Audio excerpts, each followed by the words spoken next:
आदो वदनं परमं सदेयं प्राणप्रमेयं परसं प्रभूतं पुरुषोत्तमां पूर्णमदैवरूपं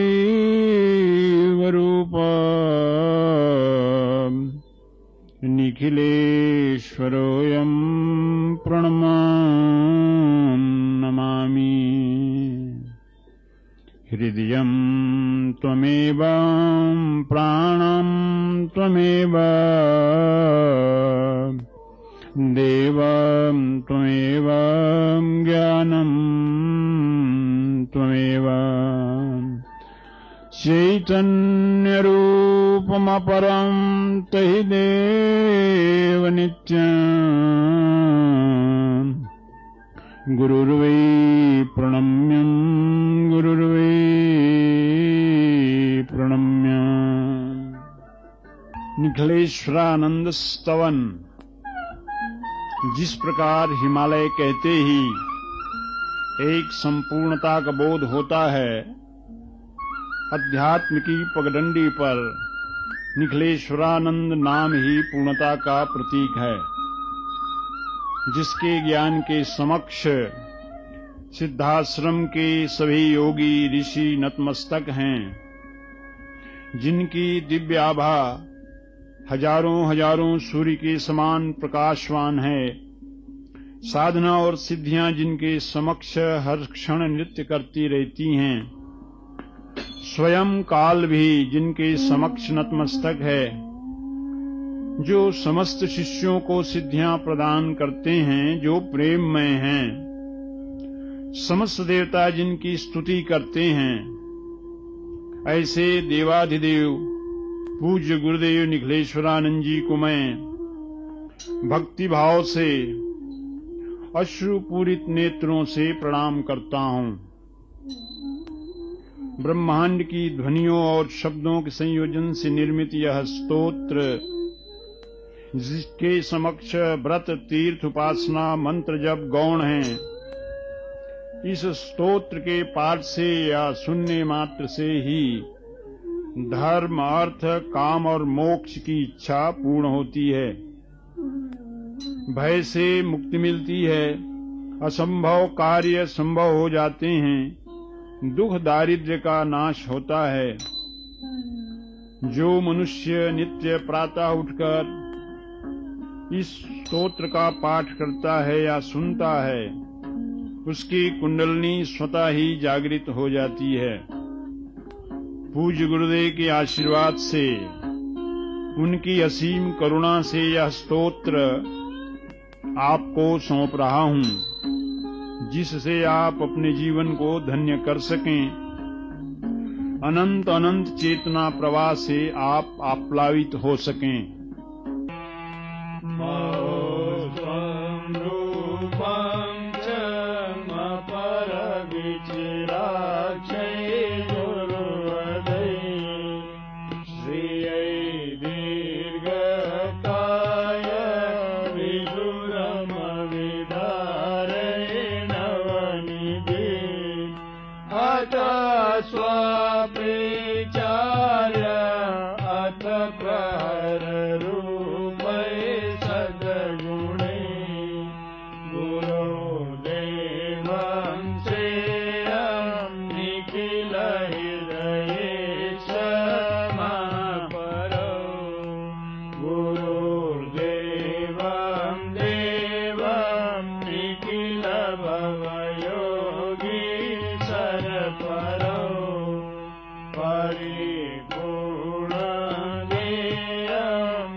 चिन्त्यं देव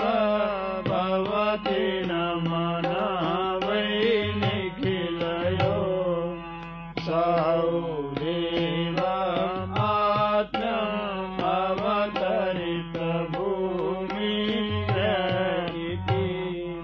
दिवो सिद्धं वै गतिरिति भवे स्पन्दितमहो महं देवं व्यग्रह्यमिदसदौ पूर्णगति वै निखिलत्वं प्राणत्वं भवति भवस्पर्शमहो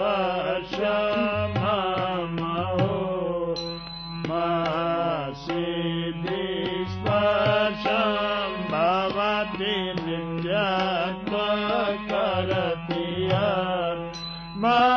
महयोगी स्पर्शं चरणकणपूर्णं समहो ऋषिर्साक्षं पूर्णं भवति महतं चन्दन इति गुरो रूपं देवत्वगुणगानं प्रिय इति ममोचितायोगा सकलगुणगानत्वमिति त्वदिकल्पवृक्षो गुणग्रहितनेत्रहिरण्यो त्वदैगानं पूर्णं गुरुवर भवेत् पूर्णश्रियता मौचिदाशं वै न च भवतरोगरथ इति दिवौ सूर्यस्त्रेण लिखतु गुणपूर्णत्व इति च शशिर्भूमौ मे त्वं तव गुणैवौ प्राप्त इति च निखिलभूमौ व्यक्तं भवच औषुक्यसुर वै भवो धूमव्यरच इति विधातामकरो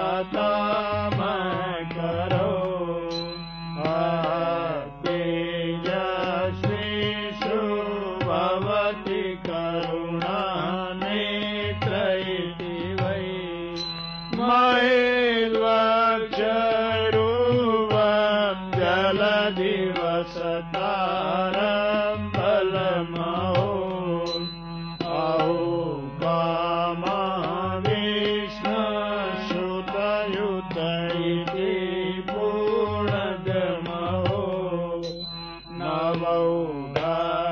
नवौघसौन्दर्य प्रभु च प्रतुरेकमदधि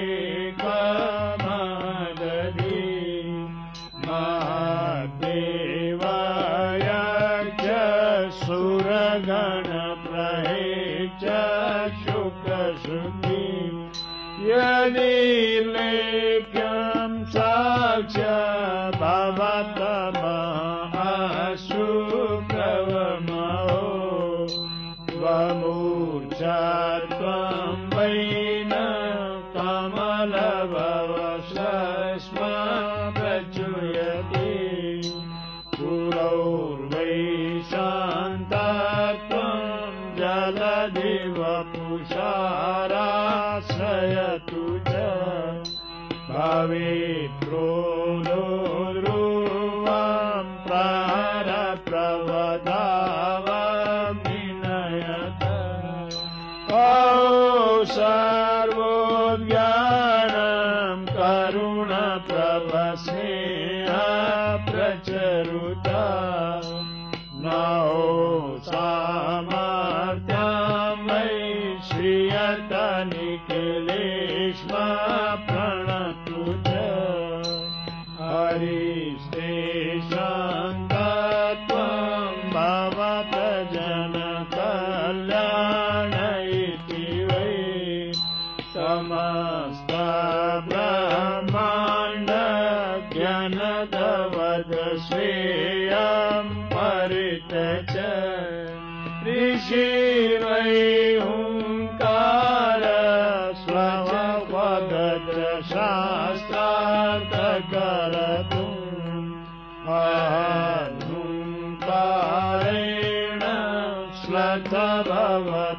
योगेन क्रियता महो सिद्धा योगा न च भवत सौख्यं परपरम् परिव्याघ्ररूपं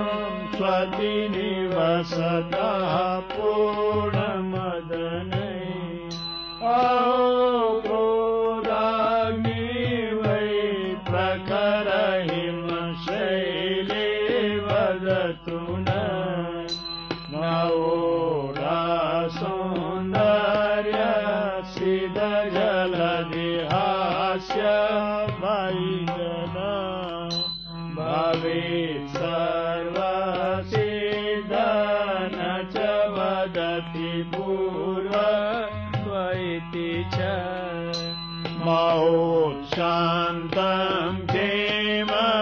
भवत श्मशान प्रवदवा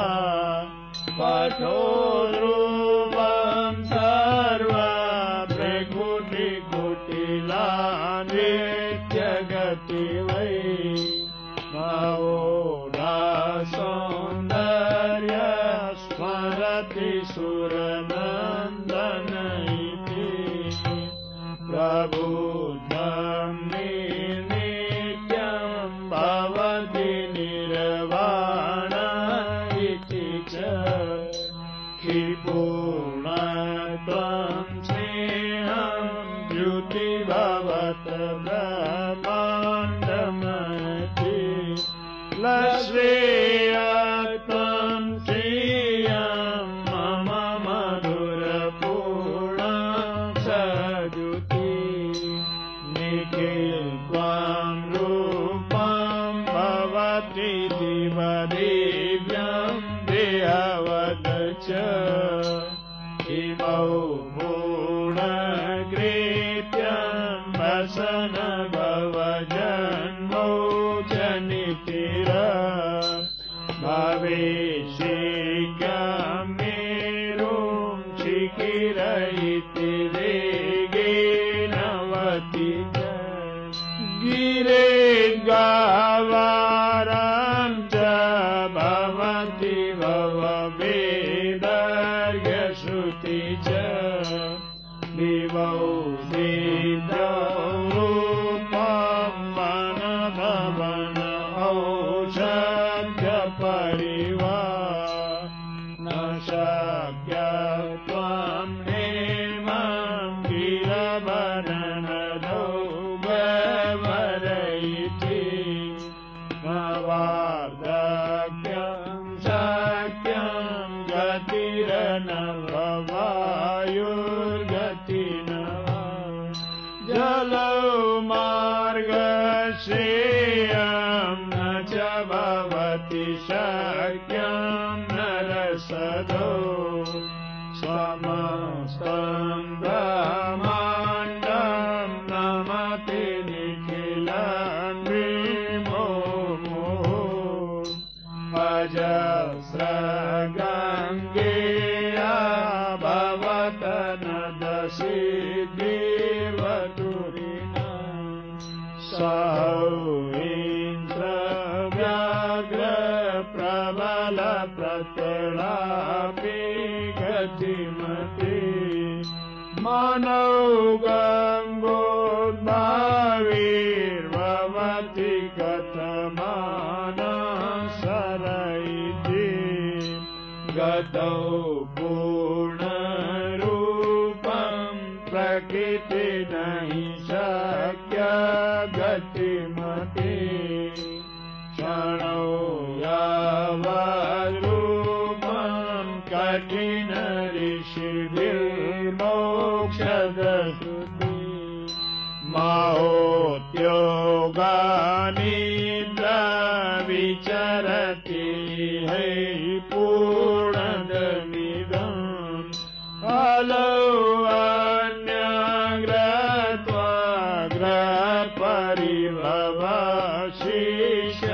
अन्यग्रत्वाग्रपरिभवशिषदपरम् मौचिन्त्यद्रूपं परमदगुरौ पूर्णदशिव स्वयं सिद्धो योग भवद श्रुति वेदक्षण ततो शिवो साक्षात् रूपं कहि ज्ञानति ज्ञानं श्रुतिमत् सतत्वर्गचेत्य शिवमय भवं वेदश्रुतिभिं क्व कर्म देवोऽपि त्ववच सिद्धिं परिश्रुता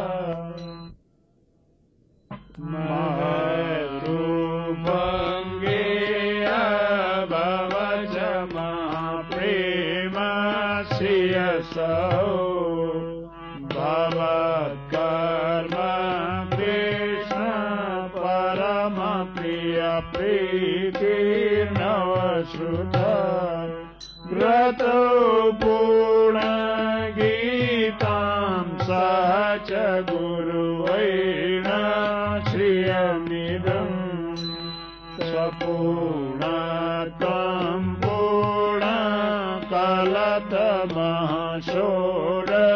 पूर्णकलतमषोडशितकथा मौ पूर्णज्ञान सत शिवशाङ्करश्रुति च स्वांशत्वं देव प्रहरमति ज्ञाननवैति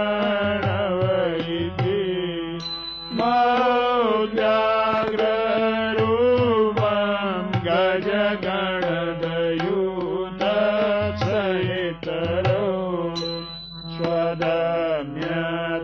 स्वदम्यत्वपूर्ण परमप्रियपूर्णत्वनिखिलो महोत्काञ्चं रूपं विवशति भवद्भूप्रतिरत दिवे नित्यं चिन्त्यं विवशत महोस्पशक्रियते नमोन्मेषं रूपं पदमपरगन्धश्रुवयति भवेत् पूर्णपुण्यं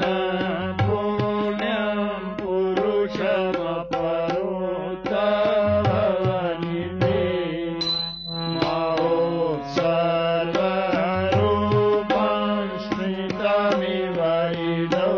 श्रेयप्रिय च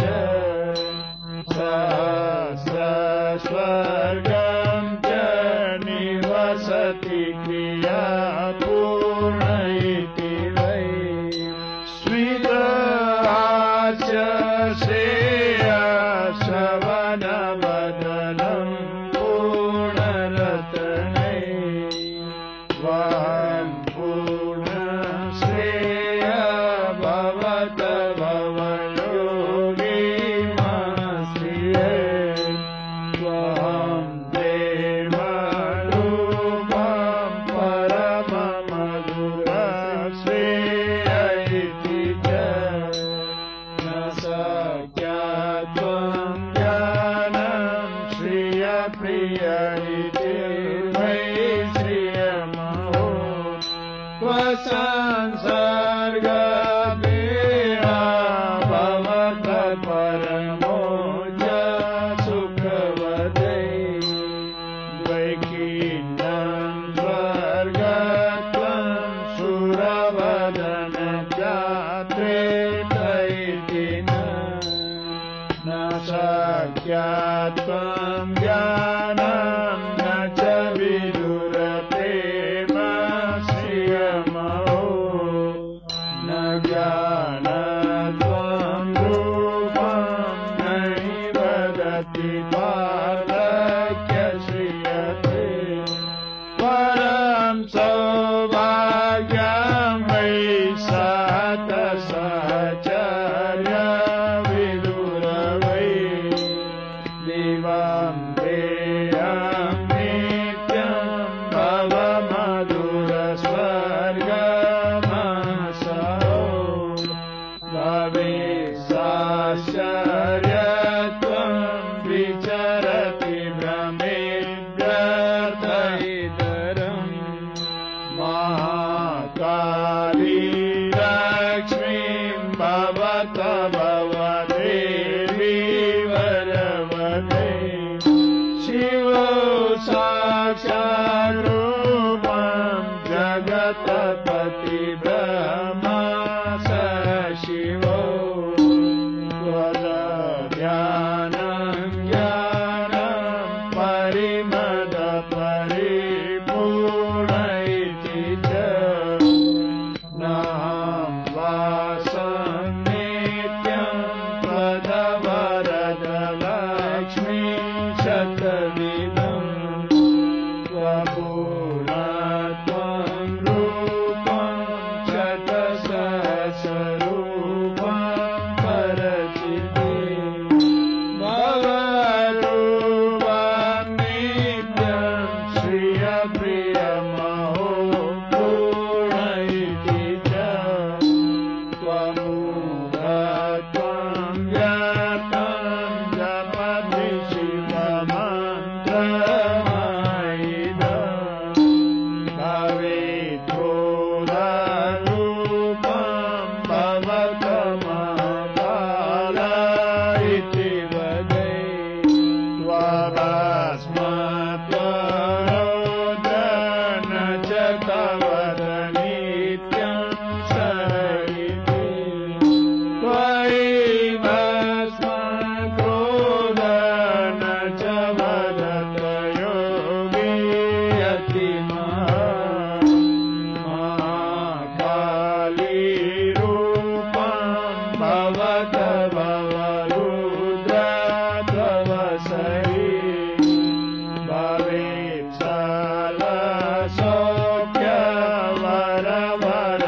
सौख्यवरवरदकण्ठं सरस्वती महादेवी नित्य भजति भववेदश्रुतिमती अजस निर्बाध सहरुचिरकाट्य सनति महाकाली लक्ष्मी वरद वरनित्यं श्रियैदम् महोरूपं ज्ञानं जगद्गुरुश्रेष्ठं श्रितसौ महासचिरूपं परमविरलशिष्य इति च न शक्यत्वं ज्ञानं न निवदति ब्रह्माण्डनिखिलम् समस्तं श्रेयत्वं भवत भववेद सद्गुरो न ब्रह्मत्वं ज्ञानं न च भवति शक्यं त्वदवदे न जानन्ति रूपं क्व च भवति शक्या त्वयिति च मयि रूपं पुण्यं शतसहस्रकालं च निखिलम् अहो श्रेयप्रिय भवति भवभागोऽस्तुवमणि समस्तं प्रेमत्वसच मातदेहवदवद परं सौभाग्यं च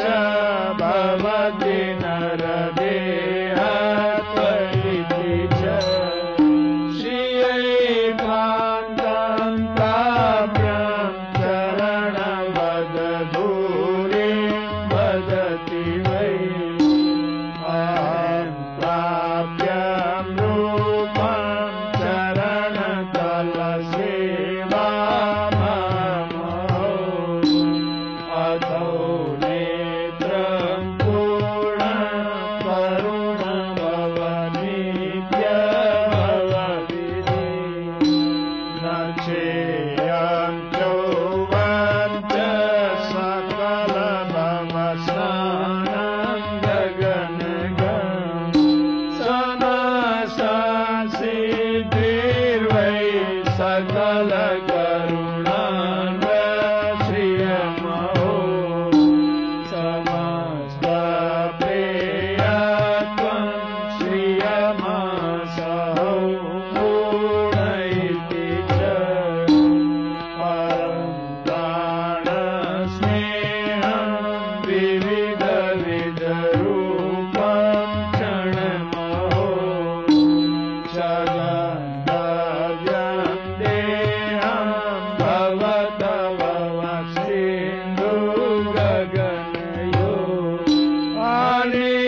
श्रेयवदन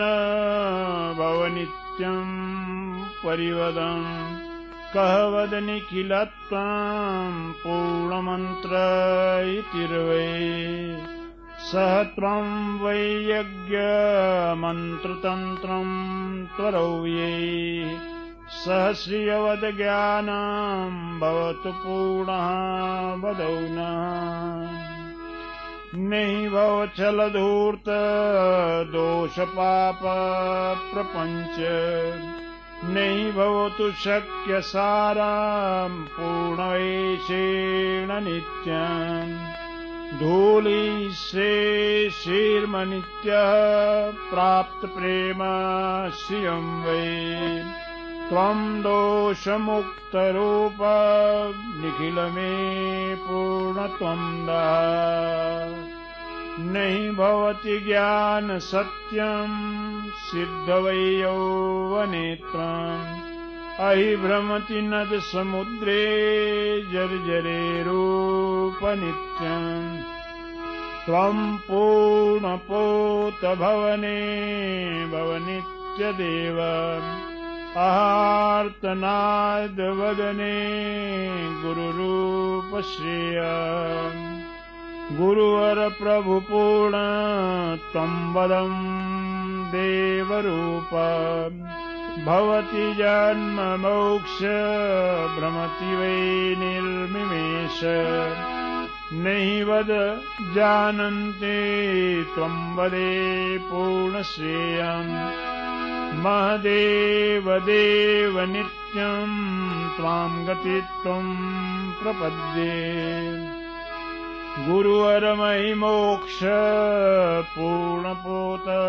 भवेत्तम् नहि शक्यत भवदेवा पुलत ज्ञानन्द चेद्वे गुरुवद वद मन्त्र चरणत्वां पूर्ण सिन्धु अहमहि भवार्थ नादत्वं पूर्ण नित्यम् अभव मदयोगी वेदपाङ्गत्वपूर्णम् भवरूप महदयोगी पूर्णसिन्धुं वदन् त्वं नाम रूप जपतुं भव सिद्धयोगेन तत्त्वम् त्वं नाम सिद्धिर्भवतु भवतुं भव पूर्णज्ञानं तपस्वन्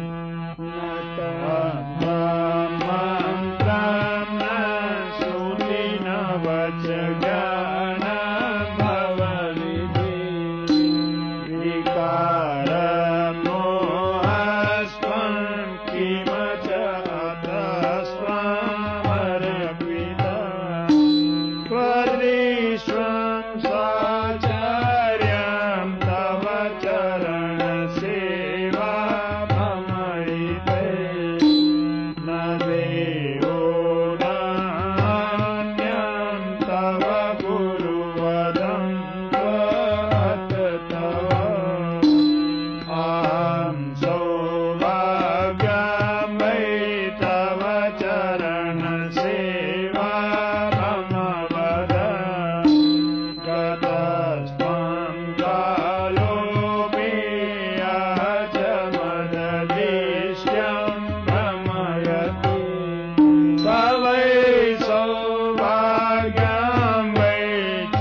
सहन्ते विरज कथं प्राणाप्राप्त सरलहृदया गृहपरिगता अतो वैकं नूनं परिचरतु पायं शिवमयं विधानमेकं च श्रुतिसुखकरं शान्तसुभगं परितं पूर्णं च शिरमुपगतं आश्रमपदं यथोक्षीणं सर्वं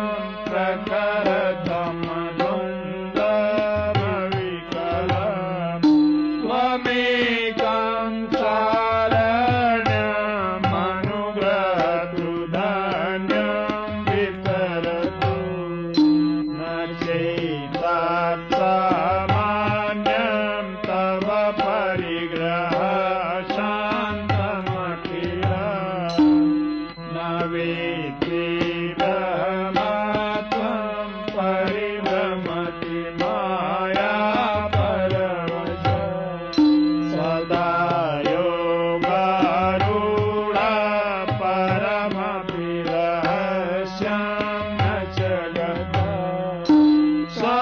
समाबद्धः मायं कथमुपगमे त्वां विहरता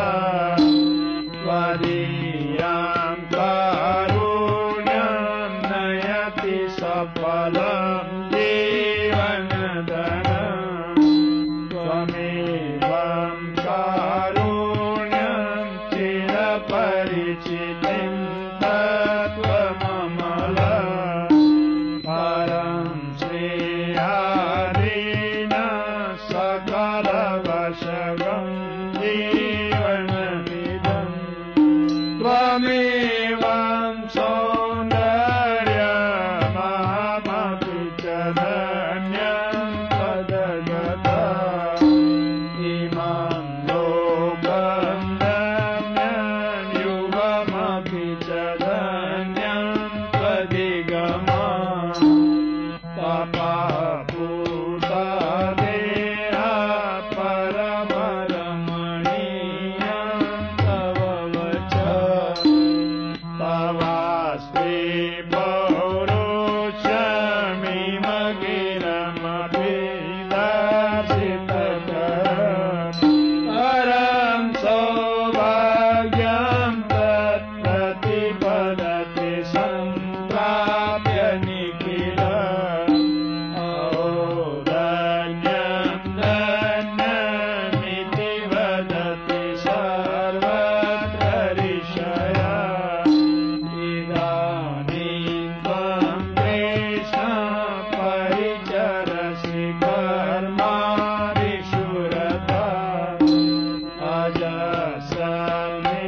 अजस्रनिर्मागं प्रमरयसि ज्ञानमविकलम् अतस्त्वां संयाचे निखिलविजितात्मायुगधरा सदैवं श्रेयत्वं प्रविचरति सीताश्रमपदे यदा दैव्यात्मायावतरति कश्चित् भुवि तदा युगाधारं कार्यं विविधयति धन्येषितमः समस्तं वै नूनमिति गतमिदं ज्ञानमनघ त्वया तत्तत् सर्वं पुनरपि पुनः पावनकृतम् समस्तादेशन्ते त्वयि